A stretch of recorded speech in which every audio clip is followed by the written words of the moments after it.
오늘은 잠언 말씀이에요.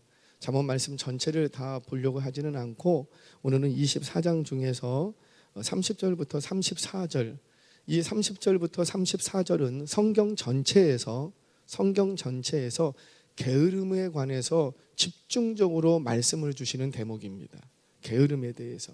그래서 오늘은 게으름과 일 중독이라는 제목으로 여러분들하고 좀 말씀을 좀 나누려고요. 게으름과 뭐 중독? 일 중독.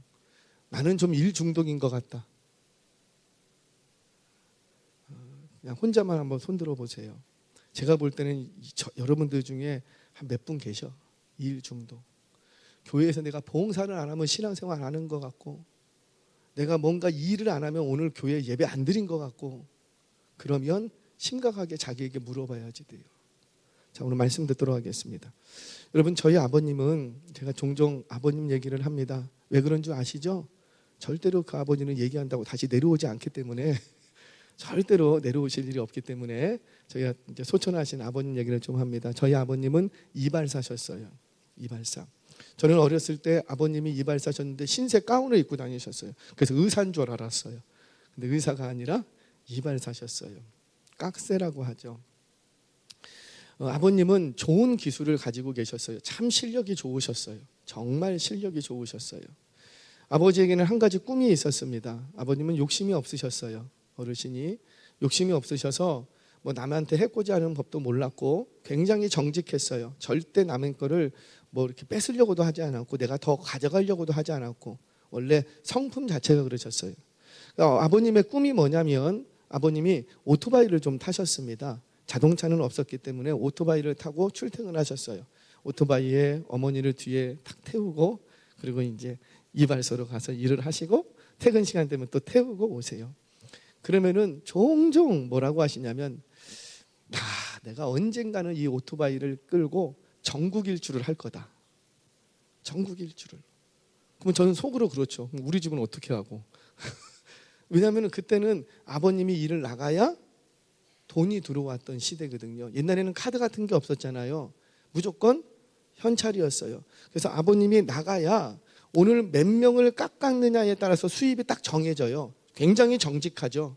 10명을 깎았으면 10명의 품을 팔았으면 딱 10명치의 현금이 들어옵니다. 간혹가다 외상하시는 분들도 계시지만 그러니까 정확해요. 거짓말이 없어요. 정확해요. 아버님은 나가시면 우리 집 그날 저녁 뭐 반찬이 달라지고 딱 정확해요. 정확해요. 비가 오고 뭐 구주고 그러면 손님 없다? 그러면 가지고 오는 게 있을까요? 없을까요? 없어요.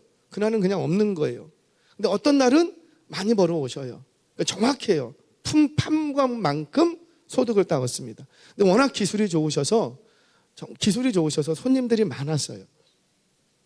근데 아버님은 늘 내가 오토바이를 탈 줄 아니 내가 언젠가는 이 오토바이를 끌고 전국을 순회할 거다. 돌아다닐 거다. 그러면서 하시는 얘기가 뒤에 누구를 태우고 어머니 절대 안 태우고 뒤에 앞장, 가위 그것만 있으면 전국 팔도 어디든지 다닐 수 있다는 거예요. 다니다가 돈이 떨어지면 어떻게 하면 되고 도둑질할 생각 안 해요. 그냥 아무 데서나 앞장만 딱 펼치면 잘라만 드리면 돼. 1,000원을 받든 2,000원을 받든 잘라만 주면 10분 20분 잘라만 주면 돈이 들어와요. 그러니까 아버님은 그게 꿈인 거예요. 전국을 돌아다니면서 세계 일주 안 한다는 게 감사한 거지. 전국을 돌아다니면서 그렇게 이제 돈 버는 게 돈도 벌고 돈 버는 게 아니고 그냥 먹고 사는데 지장 없으니까 본인 혼자 다니는데 뭐가 문제겠어요. 그 항상 꿈으로 갖고 있었어요. 꿈을 이루셨을까요? 못 이루셨을까요? 꿈은 못 이루셨어요. 빨리 불러가셨기 때문에 못 이루셨어요. 자, 그때 그 오토바이에 딱 항상 그 오토바이 이런 박스가 있는데 그 박스에 딱 집어넣어야 되는 게 있어. 전국 일주를 하려면. 아까 뭐라 그랬죠? 앞장이라고 아세요? 앞장. 그리고 제일 중요한 거 가위. 그럼 2개만 있으면 돼요? 빗도 있어야 돼. 뭐 3개만 있으면 될까요? 모르는구나. 반드시 없으면 안 되는 게 있어요. 숫돌. 그때 당시도 그렇고 지금도 그래요. 가위가요 절대 싸구려가 아닙니다. 가위 하나가 그 당시에 몇십만 원씩 했어요. 그러니까 그러니까 이 가위가 잃어버리거나 파손이 떨어뜨려서 이가 나가거나 하면 큰일 나는 거예요. 그리고 가위를 항상 이게 하루 이틀 쓸 게 아니니까 어쩌면은 10년, 20년도 써야 돼요. 근데 그렇게 쓰려면 반드시 뭐가 있어야 되냐면 숫돌이 있어야 돼요. 제 기억으로요, 저희 아버지는 그것만 있으면 된대요. 그런데 언제는요, 새벽 일찍부터 일어나세요. 일찍부터 일어나셔서 뭐 하실까요? 가위 갈아. 숫돌에, 그 제가 알아요. 저 배웠거든요. 숫돌에 어떻게 이게 15도로 해서 해갖고 45도로 밀어서, 제가 어렸을 때부터 배웠어요. 물 뿌려가면서 날을 세워야 그게 날이 딱 씁니다. 숫돌을 갈아요. 언제는요, 식사하시다 말고 갑자기 나가갖고 숫돌을 갈아요. 어느 때는요, 밤에 자다가 갑자기 일어나갖고 숫돌을 갈아요. 왜 그럴까요? 부지런하셔서 그래요. 이게 생각났을 때 이 칼을 갈아야 되는 시기에 내가 귀찮다고 안 갈면 어떻게 될까요? 그렇죠. 그게 하루 이틀 늦춰지고 그게 반복이 되면 그 가위 버려야 돼요. 그래서 가위라는 것도 칼도 마찬가지죠. 갈아야 될 시기가 되면은 만사 제쳐놓고라도 갈아야지 돼요. 그래서 새벽에 자다 일어나서 갈기도 하고, 식사하시다 말고도 칼 갈아야 될 텐데 그러면 식사하시다 말고 가서 칼을 갈아요. 가위를 갈아요.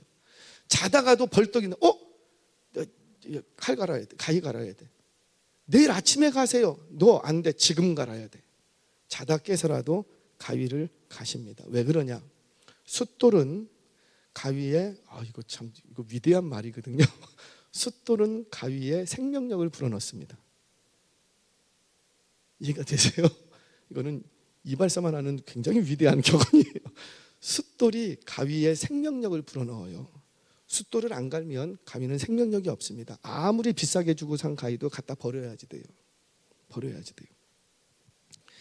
뭘 말하려고 하냐면, 아무리 바빠도, 아무리 피곤해도, 아무리 시간이 늦어도 숫돌에 가위를 갈아야 할 때가 되면 반드시 갈아야 되는 거예요. 이게 바로 부지런한 거예요.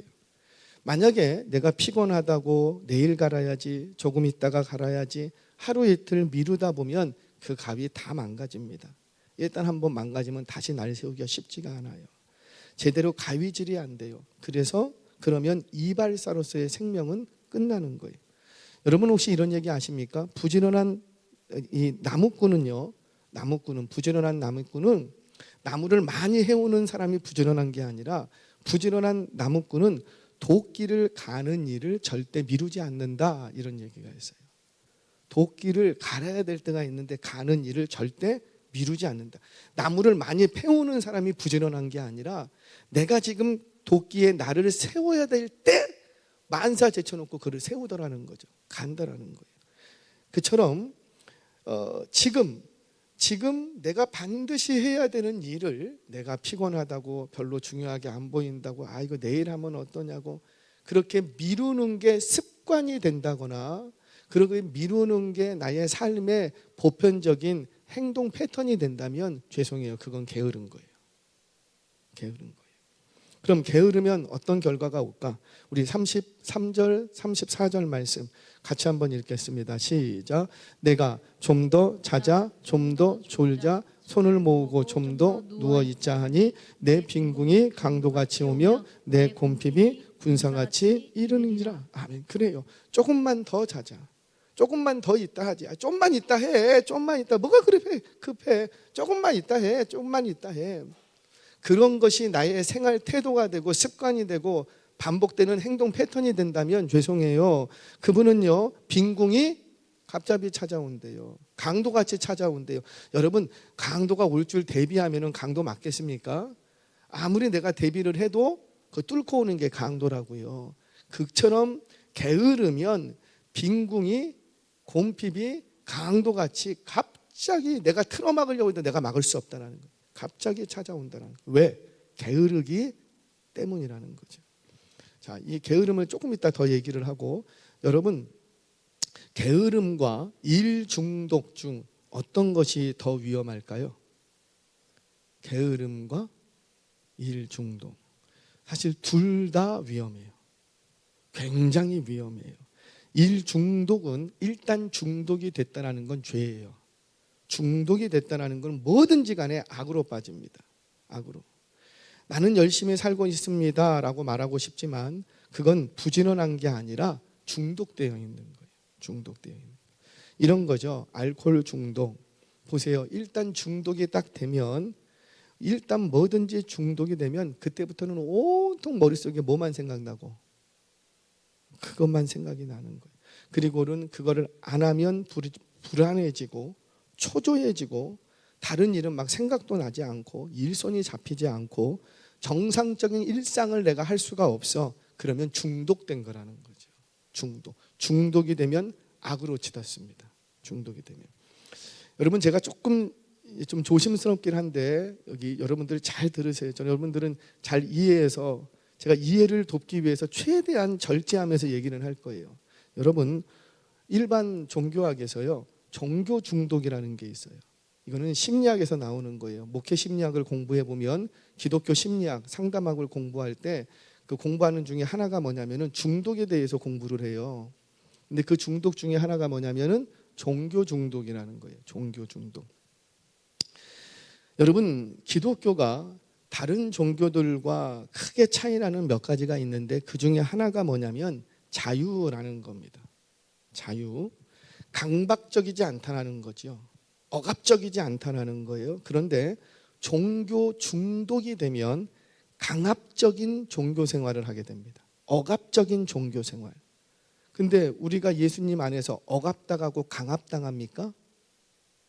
자유하지 못하는 거예요. 근데 분명히 주님은 우리에게 뭘 주신다고 약속하셨고, 자유. 내 안에 자유가 들어와요. 자유라는 건 뭡니까? 하고 싶은 대로 막 하는 게 자유가 아니라 내가 하고 싶으면 하고 하기 싫으면 안 할 수 있는 거예요. 예를 들어서 다 먹어도 돼요. 다 먹을 수 있어요. 하지만 내가 딱 봐서 이거는 내가 먹고 이거는 내가 먹을 수 있지만 안 먹을 수 있는 자유도 내 안에 있는 거예요. 근데 죄에 딱 붙들리면 이 자유가 사라지면 먹어 우리는 계속 먹습니다. 우리는. 그러니까 몸매가 이제 계속 먹는 거예요. 요즘 우리 그 집안에서도 얘기해요. 세상에서요 제일 많이 먹는 짐승이 있어요. 누구예요? 아세요? 저 짐승을 이렇게 키워보면은요, 짐승 키워보신 분은 아실 거예요. 아무리 많이 갖다 놔도요, 그거 다 먹고 잡니까? 절대 짐승은 안 그렇습니다. 아무리 갖다 퍼줘도요, 절대 다 먹는 법이 없어요. 반대로 아무리 조금 줘도요, 절대 다 먹는 법이 없어요. 조금 줘도 남기고 많이 줘도 남깁니다. 그게 짐승이에요. 한번 키워봐. 집안에 있는 그 사람하고는 달라요. 없어도 막 찾아서 먹고 그렇지 않아요. 짐승은 그렇더라고요. 짐승은. 아시죠? 짐승은 아프면, 집에 강아지 키워보신 적 있으세요? 강아지나 개를 키워보시면 아프면은요, 개가 어떻게 해요? 저 옛날에 기억나는데 집에 똥개가 있었는데 언제가 다 보니까 똥개가 없어요. 똥개 잡아먹었습니까? 어떻게 됐습니까? 했더니만 똥개가 그 대청마루 밑에 쑥 들어가갖고요, 안 나온대. 뭐 하고 있는 거예요? 아파서 그런 거예요. 아파서 거기 들어가 있는 거예요. 누가 건들지 않도록. 그리고는 거기 딱 들어가고 먹지 않습니다. 그리고 회복되면 나옵니다. 그게 짐승의 세계예요. 안 먹어요. 짐승의 세계를 가만히 보세요. 사자가 뭐 노루 한 마리를 딱 잡았다. 그러면 사자가 그 노루 한 마리 다 먹습니까? 절대로 그렇지 않습니다. 자기 먹을 거 딱 먹고 갑니다. 그러면 후발주자가 와서 나머지 먹습니다. 그리고 그거 먹고 가면 그 다음 주자가 와서 또 나머지 먹습니다. 짐승의 세계는 다 나눠 먹어요. 절대로 내가 잡았다고 내가 다 안 먹는다라는 거죠. 근데 누구만 그러냐면 오직 하나님의 모양과 형상을 닮았다라는 사람만 내가 잡았다고, 절대 누구한테 줄 수 없다고, 내가 다 먹어야 된다고, 먹지도 못하면서. 그게 인간의 세계더라는 거죠. 자, 여하튼간 이 기독교는 자유예요. 자유. 그런데 내가 신앙생활하면서 이거 안 해서 내가 벌 받으면 어떻게 될까? 내가 오늘 이걸 안 했더니 하나님이 나한테 재앙을 내리면 어떡할까? 이건 뭐예요? 자유하지 못하는 거예요. 만약에 내가 이거 안 해서 나 하나님한테 재앙 얻을 것 같아, 그런 마음이 들면 어떻게 하면 돼요? 회개. 할렐루야. 회개. 회개는 뭐라 그랬어요? 내 입술에서 고백으로 그치는 것이 아니라 내 입술의 고백으로부터 시작해서 너가 범죄했던 그 삶의 현장으로 돌아가 나쁜 열매를 맺던 그곳에서 무슨 열매를 맺고? 좋은 열매를 맺고. 그게 회개라 그랬어요. 내가 이거를 안 했더니 자꾸 나쁜 열매를 맺은 것 때문에 내가 하나님 앞에 재앙받으면 어떡할까? 막 강압적으로 막 걱정되고 근심되고, 그러면 어떻게 하면 되고? 회개. 자유할 수 있다는 거죠. 이런 거예요. 하루 종일 기도만 한다거나, 막 하루 종일 기도만 안 하면, 제가 오늘 새벽에 그 얘기를 했지요. 제 형제 같은 목사님이 젊은 나이에 먼저 하나님 앞에 부름을 받았어요. 백혈병으로 아들 둘을 놓고 50이 안 돼서 먼저 불러가셨어요. 저보다 3살이 어린데 목회를 하시다가 불러가셨어요. 근데 아버님이 목사님이세요. 아버님이 저를 보고도 항상 저한테 얘기하는 거예요. 고목사 기도 많이 해야 돼. 기도. 근데 저는 알아요. 그 어르신은 기도 안 해요. 저는 알아요. 근데 어르신이 저만 보면은 기도해야 돼. 지금 86세신데 항상 저 10대 때부터 그렇게 얘기를 하시더니만 지금도 똑같은 얘기를 하세요. 기도 많이 해야 돼. 예, 목사님 기도 많이 하겠습니다. 기도 많이 해야 돼. 아들 목사님한테도 뭐라고 얘기했을까요? 아들 목사한테도 기도 많이 해야 돼. 기도 많이. 그 틀린 말은 아니거든요. 근데 이 아들 목사님이 돌아가시기 전에 그 백혈병으로 이제 고통이 많이 있을 때 아버지 목사님이 해줄 수 있는 게 없으니까 우리가 기도하지만 너 기도 많이 해야 돼. 그렇게 얘기하니까 이 아들 목사님이 했던 얘기를 저한테 얘기해 주시더라고요. 혜인이가 뭐라 그랬는 줄 아나? 뭐라고 그랬습니까? 내 안에 있는 평강을 뺏지 마세요. 내 안에 있는 평강을 뺏지 마세요. 내가 기도 3시간, 4시간씩 안 한다고 내 안에 평강이 사라지지 않습니다. 3시간, 4시간씩 한다고 해서 내 안에 평강이 오는 게 아닙니다. 아버지, 내 안에는 평안이 있어요. 나 여기서 죽어도 아무 두려움이 없어요. 그러니 저에게 너 기도 많이 해야 돼라는 말씀하지 마시라고. 저도 막 그렇게 얘기하고 싶었어요. 틀린 말은 아닌데, 그러니까 강압 어떤 종교 의식이 나에게 평안을 준다? 죄송해요, 그거 중독된 거예요. 종교 의식이 우리에게 평안을 주는 게 아니라고요. 내가 이거 안 하면 내 안에 불안함이 느껴지고 그래서는 안 되는 거예요. 건강한 신앙인은요, 거기서 뭔가의 해결책을 찾으려고 하지 않습니다. 보통 종교 중독에 딱 붙들리게 되면 몇 가지 나타나는 패턴이 있어요. 이건 제 얘기가 아니고 이제 심리학 공부를 하셨던, 이제 연구를 하셨던 분들의 얘기를 들어보면 종교 중독이 딱 들어오면 세상을 이분법으로 보기 시작한대요. 세상을 이분법으로. 그리고는 하나님보다 율법 또는 규율, 어떤 의식에 과도하게 집착하는 경향이 있대요. 그러니까 하나님을 붙들어야 되는데 하나님이 아니라 하나님으로부터 파생된 어떤 종교 의식, 율법을 지키는 것, 그것으로 내가 뭔가 위안을 얻으려고 한다라는 거죠. 또 이런 종교 중독에 빠지게 되면 현실 도피성 종교관을 가지게 된대요. 뭔가 이게 내가 너무 힘들어, 여기를 벗어나고 싶은 욕구에서 뭔가를 붙드는 형태인 거죠. 여러분, 건강한 신앙인들은요, 어때요? 아무리 혹독한 고난의 현실이 있을지라도 나의 삶의 자리를 버리고 도망합니까? 안 합니까? 건강한 신앙인들은 현실을 도피하지 않습니다. 건강한 신앙인이라는 건 뭐냐면 내가 하나님을 붙들고 지금 있는 이 고난의 삶을 살아낼 줄 아는 사람이에요. 절대 현실을 도피하려고 하지 않는다라는 거예요. 근데 중독에 딱 걸리면, 종교 중독은 이 종교를 통해서 내가 현실 도피를 하고 싶은 어떤 이런 의지들이 나타나게 된다고 합니다. 오늘 우리가 잠깐 불렀던 마지막 찬양이 있었죠. 하나님은 우리의 피난처가 되시며 환난 중에 큰 도움이 되시라. 우리가 하나님을 피난처로 삼는다라는 것은 내 이 고난의 현실을 내가 도피해서 도망해서 저기 계신 하나님께로 피한다라는 게 아니에요. 그런 개념으로 생각하시면 안 돼요. 하나님을 나의 어떤 선실 도피처로 생각하시면 안 돼요. 여러분, 내가 지금 고난의 현장에 있어요. 그럼 그 자리에 누가 오시는 거예요? 하나님이 와버리신답니다. 그래서 내가 이 고난의 현장이지만 이 현장에서 누구를 피난처로 삼는 거예요? 하나님을 피난처로 삼고 그 자리를 버텨내는 거예요. 그 자리를. 근데 저는 돌아보니 저는 어렸을 때 항상 교회 가는 게 좋았어요. 왜 교회 밥은 그렇게 맛있고 교회에서 잠을 자면은 그렇게 잠자리가 좋은지 왜 그런가 봤더니 항상 교회만 있었어요. 교회만. 왜 그런가 봤더니 집에 가면 어떠니까 난리야. 집에 들어가면 무서워. 집에 들어가면 난리가 있어. 그러니까는 집을 피해서 어딘가에 있어야 되는 거죠.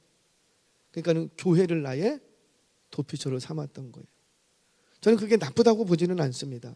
거기서 멈췄으면 저는 그냥 종교 중독자로 멈추고 말았을 거예요. 근데 그것을 통해서 누구를 찾게 되고 하나님을 만나고 그 하나님을 나의 피난처 삼고 어디로 들어가고 그 고난의 현장으로 들어가는 거예요. 여러분, 다니엘이 하나님을 신뢰합니다. 하나님을 도움 삼고 피난처 삼습니다. 그랬더니 사자굴로 안 들어갑니까? 들어갑니다. 다니엘의 세 친구가 하나님을 도움으로 삼고 피난처로 삼았습니다. 그랬더니 풀물불 속에 안 들어갑니까? 들어가다는.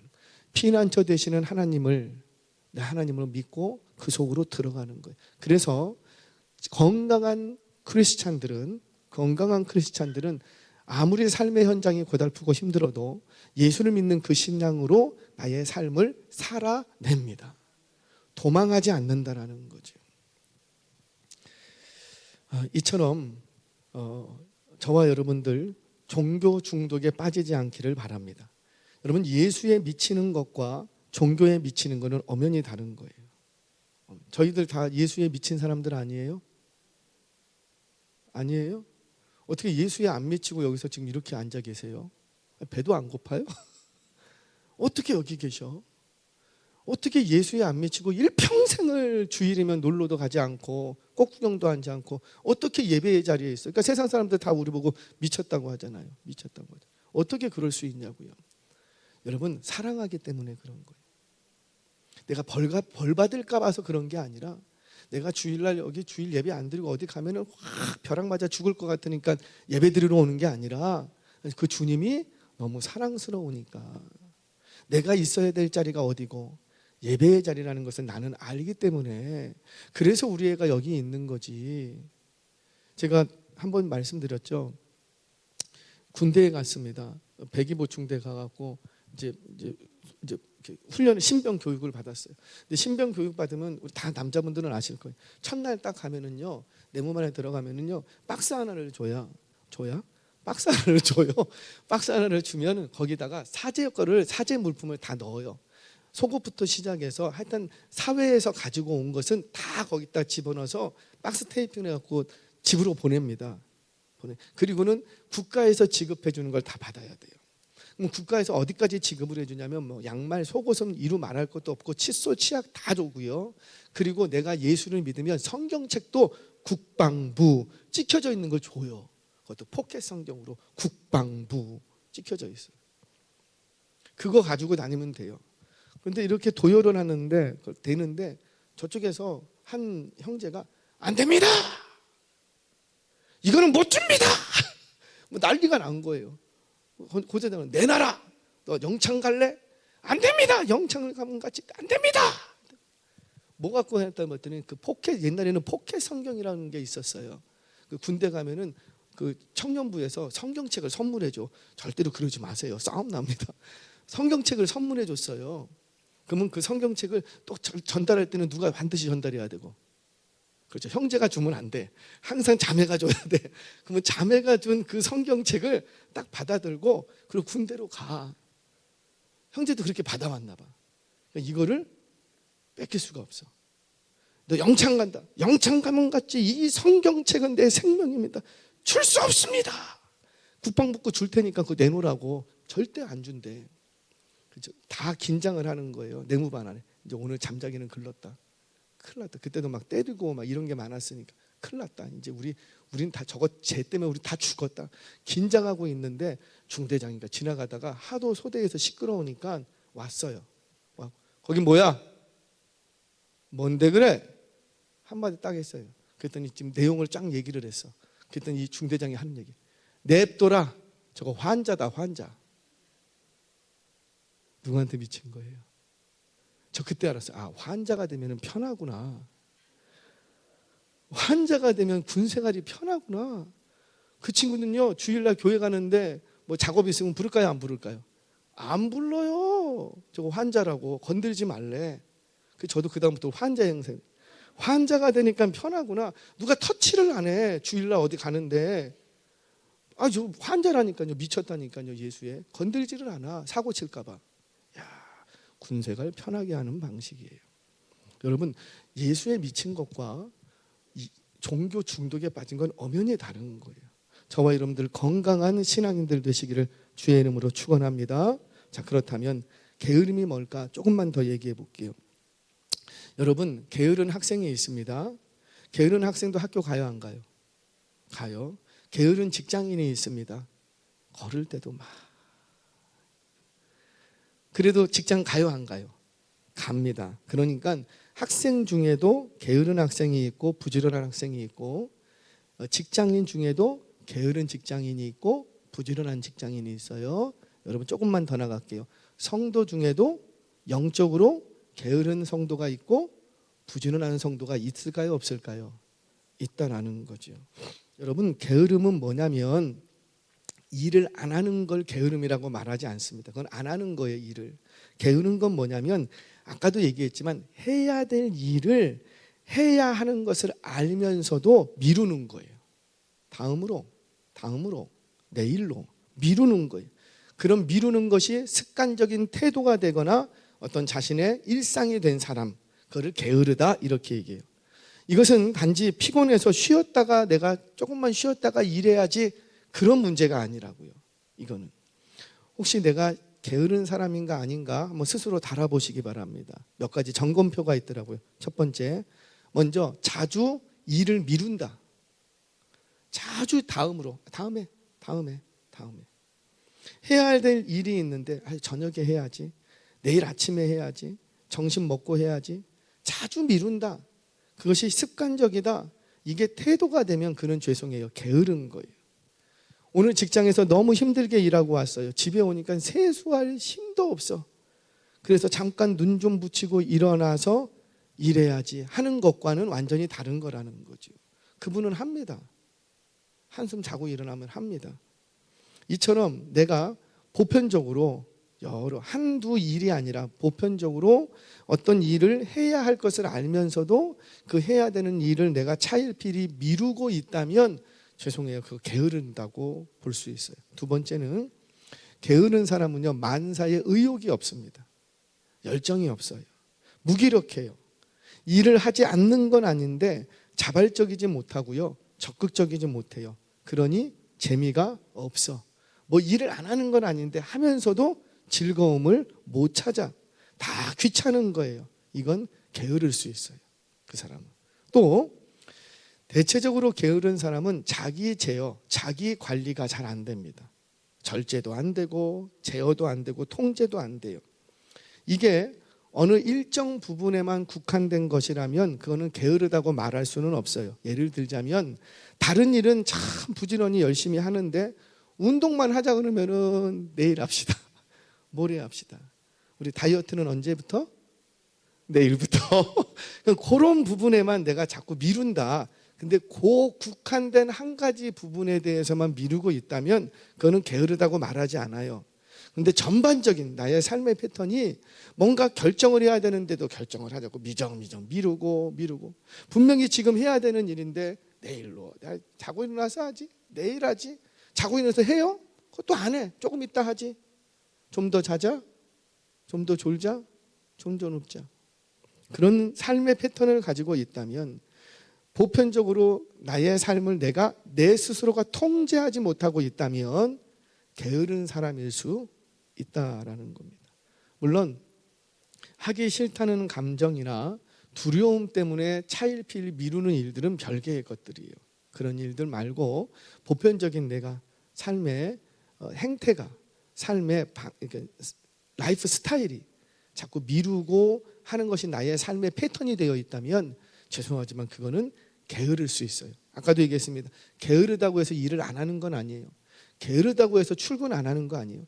게으르다고 해서 교회 안 오는 거 아니라는 거예요. 다 하지만 보편적으로 나의 삶 속에서 자꾸 차일피일 미루고 있다면 그 사람은 게으른 사람일 수가 있다라는 겁니다. 그러면 반대로 부지런한 건 뭘까요? 부지런한 것. 모든 일을 열심히 하는 사람은 부지런하는 사람이 아니라 일 중독일 수 있어요. 왜 일 중독이라고 얘기하잖아요. 그래서 부지런하다는 것은 앞에서 말한 게으른 것과 반대되는 개념이에요. 그러니까 지금 내가 해야 되는 일이 있으면 만사 제쳐놓고라도 지금 해야 돼. 지금 해야 직성이 풀려. 잠을 자. 그런 건 뭐예요? 그런 사람은 대체적으로 부지런한 사람일 수 있습니다. 제가 아는 분이 계세요. 아는 분이 계시는데요. 이분이 자다가 일어나서 새벽 2, 3시에 2시, 3시쯤에 일어나갖고 와이셔츠를 다려요. 와이셔츠를. 내일 아침에 입고 가야 될 와이셔츠가 있어야 되는 건데 빨았는데 이게 다 안 말랐어. 안 말랐으니까 어느 정도 말려놓고 다려야 되거든요. 물기 있는 상태로는 다리지 못해요. 탈탈탈 털어서 어느 정도 물기가 빠져야 돼. 그리고 다려야 돼요. 그러니까는 반드시 이 사람은 와이셔츠를 한 3, 4개는 반드시 있어야 돼. 어떤 상황이 발생할지 모르니까.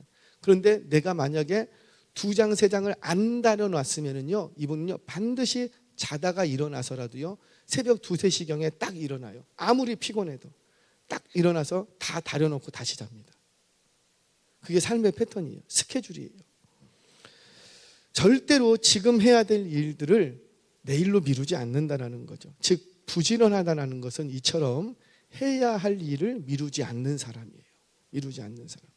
일 중독은 저 사람 굉장히 열심히 일해. 일 중독은 뭐예요?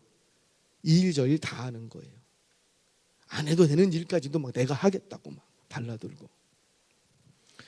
그리고 쉴 줄을 모르는 거예요. 그걸 일 중독이라 그러죠. 과거에 우리 60년대, 70년대 우리 부모님들 세대가 다 그렇게 살아오지 않았습니까? 오로지 그냥 눈만 뜨면 일하러 가고 녹초가 돼서 집에 와서 잠만 자고. 이게 우리 아버님의 생활 패턴이었어요. 이거는 가만히 보니까는 거의 일 중독 수준이야. 중독 수준. 사랑하는 여러분, 게으르지 마시기를 바랍니다. 그렇다고 해서 일 중독에도 빠지지 마시기 바랍니다.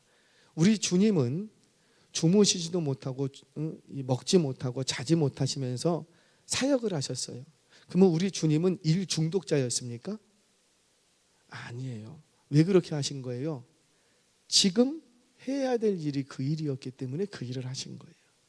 그러니까 우리 주님은 부지런하셨던 분이지 잠까지 포기하면서 일하셨던 일 중독자가 아니라고요. 그렇게 보시면 안 돼요. 쉬어야 될 때는 쉴 줄도 알아요.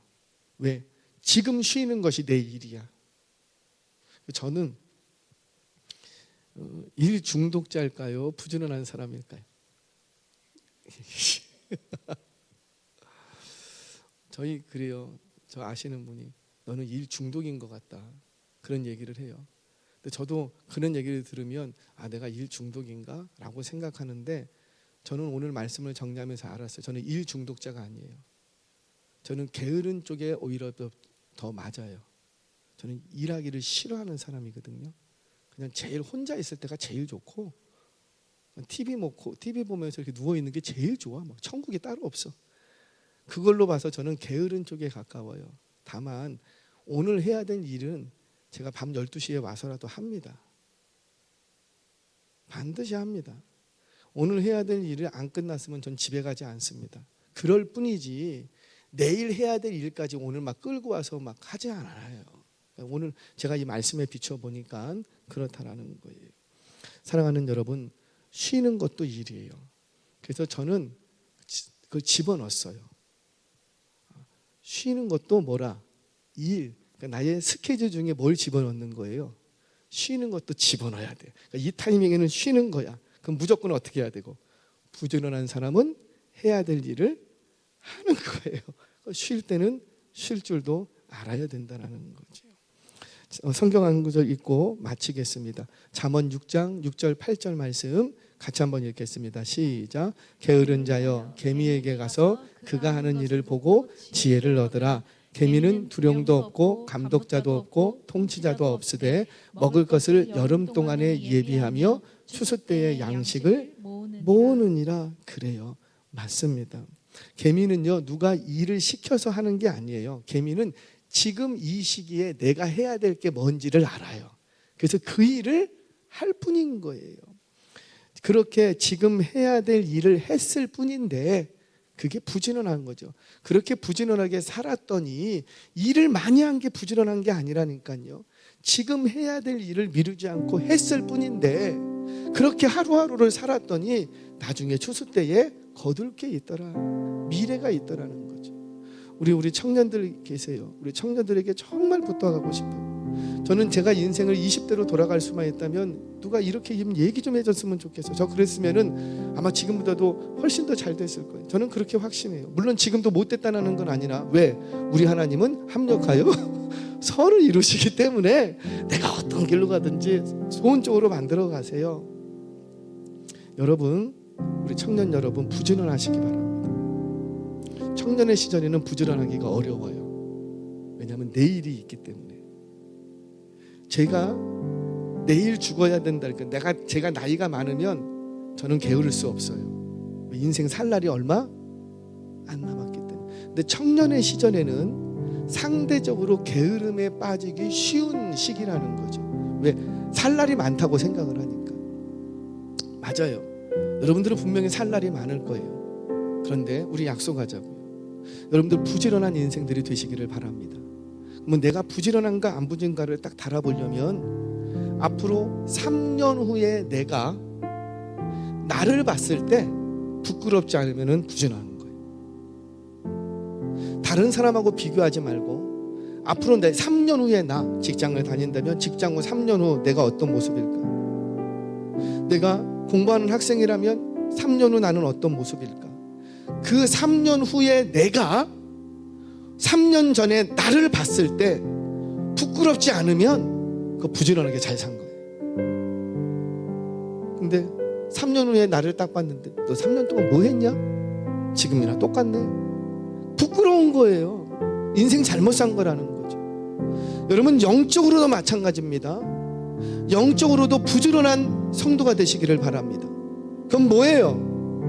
오늘 기도해야 될 것들은 내일로 미루지 마시라고요.